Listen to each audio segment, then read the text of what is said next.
વડોદરા મહાનગરપાલિકાના વાહનોમાંથી ડીઝલ ચોરીના કૌભાંડનો મોટો પર્દાફાશ થયો છે। ગત 30 જુલાઈના રોજ વડોદરા પોલીસ ઝોન 4 એલસીબીની ટીમે હરણી રોડ પર આવેલી વડોદરા મહાનગરપાલિકાની વોર્ડ નંબર 4ની વહીવટી કચેરીના પ્રાંગણમાં મોટી કાર્યવાહી કરી હતી। પોલીસને બાતમી મળી હતી કે મનપાના રોલર મશીનમાંથી ડીઝલ ચોરી કરવામાં આવી રહી છે। બાતમીના આધારે એલસીબીની ટીમે વોચ ગોઠવી હતી। દરમિયાન રોલર મશીનમાંથી પાઇપ મારફતે ડીઝલ કાઢતા 3 ઈસમોને પોલીસે રંગે હાથે ઝડપી પાડ્યા હતા। પોલીસ તપાસમાં સામે આવ્યું હતું કે સંજય હીરાભાઈ કહાર મનપાની વોર્ડ નંબર 4ની કચેરીમાં રોલરના ડ્રાઈવર તરીકે ફરજ બજાવતો હતો। તે રોલરમાંથી ડીઝલ કાઢીને તેની સાથે રહેલા દિનેશ કહાર અને ધર્મેશ સુનારાને પ્રતિ લીટર 70 રૂપિયાના ભાવે વેચતો હોવાની વિગતો સામે આવી છે। સમગ્ર મામલો સામે આવ્યા બાદ વડોદરા મહાનગરપાલિકા પણ એક્શન મોડમાં આવી હતી। વ્હીકલ પૂલ મેનેજર જે.આર.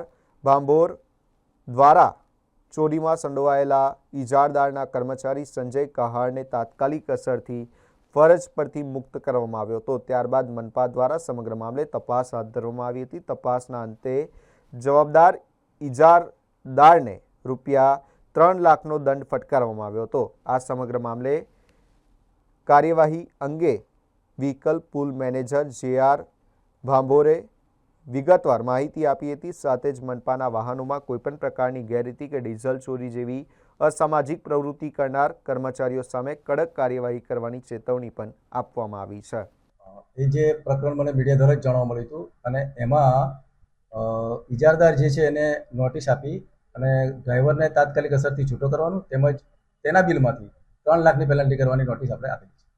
સર ડ્રાઈવર જે છે દિનેશ કહાર છે મારો જે ડ્રાઈવર હતો એ સંજય કહાર છે, એ કોન્ટ્રાક્ટ પર છે અને જે મીડિયાના માધ્યમથી મને જે માહિતી મળી તેમાં દિનેશ કહાર કરીને જે છે એ કાયમી કર્મચારી છે કોર્પોરેશન।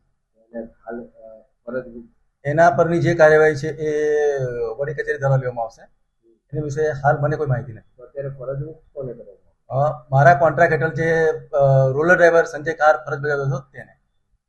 બીજી વાર કોઈ કરે ને એના માટે દરેક કોન્ટ્રાક્ટરને સખત શબ્દોમાં સૂચના આપેલી છે જો આવું કંઈ થશે તો તમારે હેવી પેનલ્ટી પણ કરવામાં આવશે પ્લસ તમારો ઇજારો ટર્મિનેટ કરવાની કાર્યવાહી માટે કમિશનર સાહેબને જાણ પણ કરવામાં આવશે।